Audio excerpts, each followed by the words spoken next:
As my grandmother said when she was crowned, coronations are a declaration of our hopes for the future.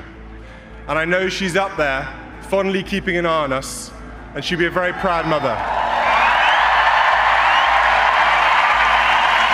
Prince William's decision has left Queen Camilla in tears and thrown the royal family into turmoil. After such a long silence, his sudden move shocked everyone inside the palace and worldwide. William, who usually keeps his thoughts on Queen Camilla private, has now made a statement that could change the monarchy forever. What pushed him to make such a drastic choice? Let us uncover the truth behind Prince William's shocking decision and what it means for the future of the crown. Prince William's bold move and royal shockwaves. The British royal family recently found itself in the global spotlight after William made an unexpected decision about Queen Camilla. His announcement, which broke a long period of silence, caused quite a stir within royal circles and beyond. But what William revealed next left everyone shocked, a truth that still hasn't been fully revealed. He has usually kept his opinions about Queen Camilla private, but made a statement that could potentially change the course of the monarchy. But what led to this surprising announcement, and what might it mean for the future of the royal family? Let's explore these questions. To understand the weight of his decision, we first need to know a bit about his background and Queen Camilla's. He is the oldest son of King Charles III and the late Princess Diana. Born during the reign of his grandmother, Queen Elizabeth II, he received an esteemed education at Wetherby School, Ludgrove School, and Eton College. It was at the University of St. Andrews, where he studied geography, that he met his future wife, Catherine Middleton. After finishing university, he went through intense military training at the Royal Military Academy Sandhurst and later joined the Blues and Royals. In 2008, he graduated from the Royal Air Force College Cranwell and began serving in the RAF Search and Rescue Force in 2009. By July 2015, he had become a full-time pilot with the East Anglian Air Ambulance, showing his dedication to helping others. But this wasn't the only side to him. Along with his military service, he has also been deeply involved in royal duties and charitable activities. He has supported several causes, including the Tusk Trust, Centrepoint, and air ambulance services across the UK. He is a passionate advocate for mental health, wildlife conservation, and homelessness through his work with the Royal Foundation. In 2020, he launched the Earthshot Prize, a £50 million initiative to support innovative ideas tackling environmental challenges over the next decade. This effort was one of many that underscored his growing influence in the royal family. He and Catherine soon embarked on a well-received tour of Canada, where they participated in community events like tree planting and street hockey, drawing admiration from many, including BBC journalist Nicholas Witchell. But this wasn't the end of their public duties. In 2012, they represented the royal family at the London Summer Olympics, and the following year, they embarked on a tour of Singapore, Malaysia, Tuvalu, and the Solomon Islands for the Queen's Diamond Jubilee. In 2014, they charmed New Zealand and Australia during a visit with their young son, Prince George. In the years that followed, he and Catherine continued to serve as ambassadors for the royal family. They attended the World War I commemorations in Belgium and traveled to New York and Washington, D.C., where he spoke out against illegal wildlife trafficking at the World Bank. From 2015 to 2016, he expanded his diplomatic outreach with visits to Japan, China, Bhutan, and India. His visit to China was especially noteworthy, as it was the first by a royal in almost 3 decades. Even amid some criticism, he remained committed to his duties, balancing these with his responsibilities as a father and his work with air ambulance services. In 2017, he and Catherine continued their diplomatic efforts with visits to France and Poland. But the story doesn't end here. With all these experiences, what might his surprising decision mean for the royal family? And what challenges could lie ahead? The answers are sure to unfold in the coming days. As he steps onto the world stage, his actions speak of deep commitments and royal duties. Europe's diplomatic dance post-Brexit. Germany and Belgium have been working closely with the UK to keep strong ties with Europe even after Brexit. In 2019, an important visit to Pakistan helped strengthen their connections and showed their commitment to tackling climate change and improving education. He and Catherine have also been actively visiting different parts of the UK, such as England, Scotland, and Wales, to recognize the efforts of local communities and charities. They returned to Scotland in 2021 and attended the G7 summit in 2022. During the Queen's Platinum Jubilee, they visited the Bahamas and Jamaica, where they discussed topics like reparations for slavery. He also participated in the state opening of Parliament as a Counselor of State. By November 2022, he met with the Welsh First Minister Mark Drakeford to discuss urgent national matters. Then, in February 2023, the Duke and Duchess of Cornwall made their first trip to Falmouth, engaging with locals and learning more about the area's culture and history. In March 2023, he visited Poland on his own, meeting both Polish and British military forces as well as Ukrainian refugees. He also held important talks with Polish President Andrzej Duda to strengthen ties between the two countries. But that wasn't the only important step he took. In October 2023, he and Catherine spoke out against the Hamas-led attack on Israel, emphasizing their commitment to peace and stability in the region.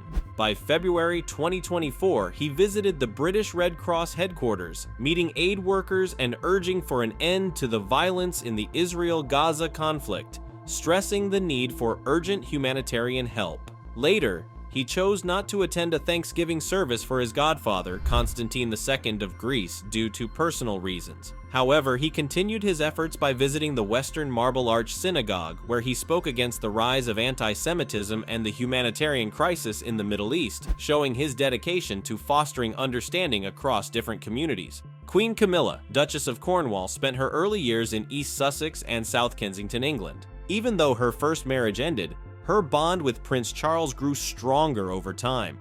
Their romance, which began when they were young, continued through their marriages, attracting intense media attention. In 2005, they married at Windsor Guildhall, followed by a blessing at St. George's Chapel in Windsor Castle. After Queen Elizabeth II passed away on September 8, 2022, Charles became king, and Camilla smoothly stepped into her role as Queen Consort. Their coronation at Westminster Abbey on May 6, 2023 was celebrated worldwide. She has taken on various causes, balancing these responsibilities with her role. When she became Duchess of Cornwall, she rose to a high rank in the British Order of Precedence, ranking just behind Queen Elizabeth in other Commonwealth realms such as Canada, Australia, and New Zealand. After her marriage to Charles, Queen Elizabeth adjusted the Royal Order of Precedence for private events, placing Camilla fourth, right after the Queen, Princess Anne, and Princess Alexandra. This showed her significant place within the royal family. It didn't stop there. The Queen also lent Camilla the Greville tiara, previously owned by the Queen Mother, and awarded her the badge of the Royal Family Order of Elizabeth II. Clarence House became their official residence, but she and Charles also spent time at Birk Hall and Highgrove House for family gatherings. In 2008, they established a summer home in Llywynwarmod, Wales. Despite her many duties, she still keeps Raymill House, her home from 1995 to 2003, as a private retreat. Their story continues, driven by a strong sense of duty and love for the people. Camilla's path from Duchess to Queen Consort. But the story of their lives and roles in the royal family keeps evolving, with every step showing their dedication to their duties and the people they serve. In a quiet place, Camilla enjoys spending time with her children and grandchildren, showing just how much she loves her family. On April 9, 2012, the Queen celebrated her 7th wedding anniversary to Prince Charles by awarding her the Royal Victorian Order, a significant honor. Then, on January 1, 2022, she was given the title of Royal Lady of the Most Noble Order of the Garter, recognizing her loyal service to the monarchy. From 2005 to 2022, she worked tirelessly as a royal, attending an impressive 3,886 events. Her dedication to many charities has made a lasting and positive impact, and her time as the Duchess of Cornwall has been filled with moments of joy, respect, and challenges that have shaped her into the respected figure she is today. On September 8, 2022, she officially became the Queen Consort, a significant moment as Charles III took the throne following Queen Elizabeth II's death. With this change, she introduced the role of Queen's Companion, a new position designed to offer relaxed help at royal events, easing the traditionally demanding duties of a lady-in-waiting.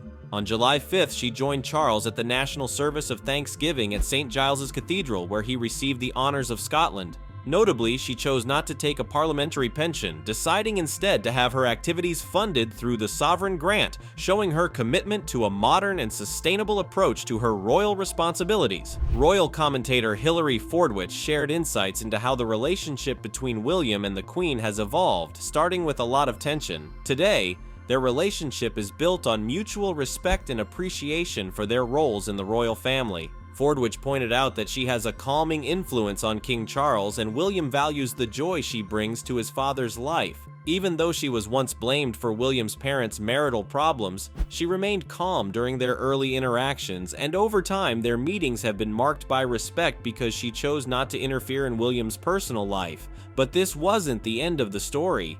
Even though she hasn't tried to act like a mother or be strict, her quiet but important role in the royal family is clear. She often takes part in major royal events like the Queen's 70-year Platinum Jubilee at St. Paul's Cathedral, handling complicated situations with grace and earning admiration. Fordwich noted that while William tends to be careful and decisive, which contrasts with Charles's more emotional and uncertain nature, she gives steady support to Charles. This balance ensures that William respects his father's position and steps in when needed. However, the picture isn't entirely rosy. While William and the Queen have developed a relatively friendly relationship, recognizing each other's strengths and the importance of mutual support, there are still some tensions, particularly between her and Prince Harry. Even though William's relationship with her has improved, Prince Harry continues to have strong negative feelings towards her, as he described in his 2023 memoir, Spare. This has created a noticeable divide between him and the Queen, even as William and her relationship grows stronger. We dive deeper into the royal family's personal challenges and the bonds that hold them together. The evolution of Camilla in the royal family. Harmony shared a story from a conversation on Fox News where royal expert Hilary Fordwich discussed how Prince William's relationship with Queen Camilla has developed over time.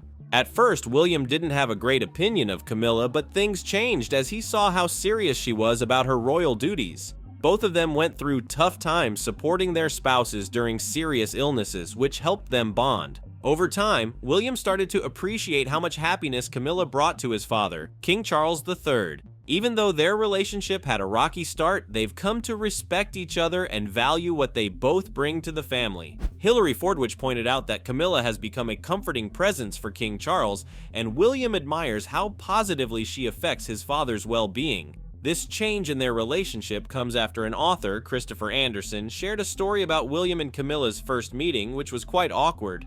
Camilla was nervous about meeting William, concerned about her past and how it had affected his family. At their first meeting in Clarence House, she was so anxious that she needed a drink to calm her nerves. But this wasn't the only challenge. Anderson explained that Camilla had good reason to be worried, given her involvement with Charles during his marriage to Princess Diana, which ended in a lot of public controversy. Despite the tension, William remained calm. Over time, their interactions started to show growing respect, partly because Camilla chose not to interfere in William's personal life. She gave him space and didn't try to take on a motherly role for him or his brother Harry. Camilla's role in the royal family has been described as quiet but effective. She carefully handles any issues involving William and Harry by talking them over with Charles privately, making sure things stay peaceful. She also knows when to assert herself, especially to ensure that William respects his father.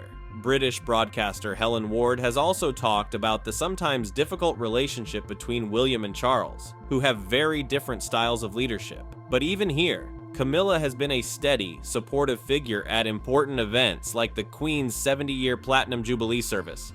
Her ability to handle these tricky situations has earned her respect both inside and outside the royal family. But this wasn't the end of the story. Ward mentioned that he tends to be quick and decisive, while Charles is more emotional and unsure. Camilla supports Charles in a way that helps him understand his father's position better. Even though he and Camilla now have a generally good relationship, there is still some tension with Prince Harry, who holds on to past issues with Camilla.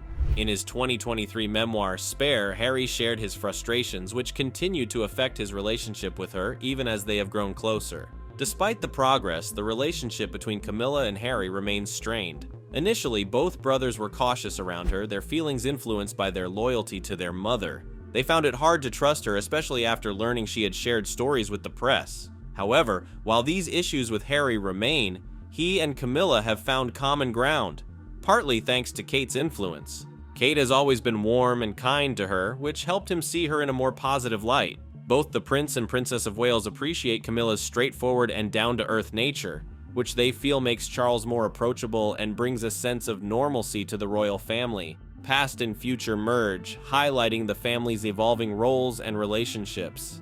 A story of scandal and acceptance.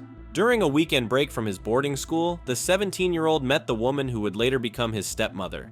This happened at Clarence's house, where she seemed quite nervous. According to royal expert Christopher Anderson, who wrote a book about King Charles III, Camilla was so shaken after meeting him that she needed a gin and tonic to calm down.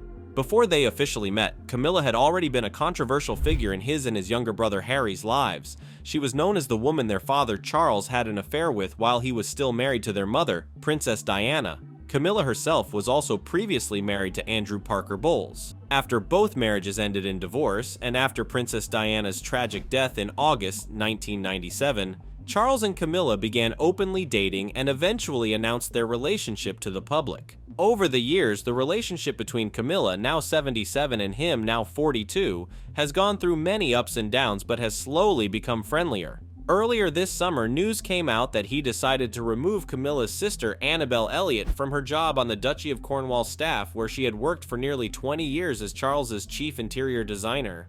Although this decision caused some tension, Anderson explained that it wasn't meant to be personal, he simply wanted to create his own team. But this wasn't the biggest challenge they faced. Recently, after both King Charles and Princess Kate were diagnosed with cancer, his attitude towards Camilla softened. A family friend shared that they now share a family bond. This is a big change considering both he and Harry had once felt deep mistrust and resentment towards her because of their loyalty to their late mother. Even though he and Harry were uncomfortable around Camilla at first, he has worked hard to build a friendly relationship with her, especially after Prince Harry stepped down from royal duties in 2020. This shift brought them closer, with sources saying that Kate played an important role in helping bridge the gap between them. Kate had accepted her into the family long before many others did, but this wasn't the last hurdle they had to overcome.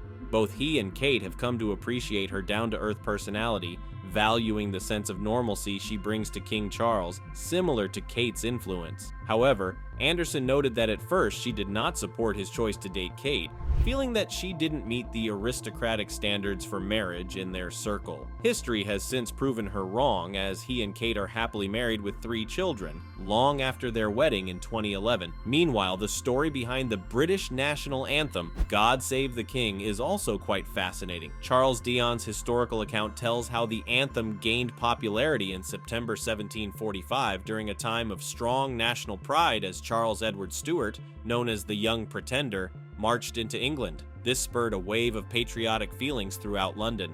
But there's more to this story. The first known performance of God Save the King was at Drury Lane Theatre, where audiences warmly received it.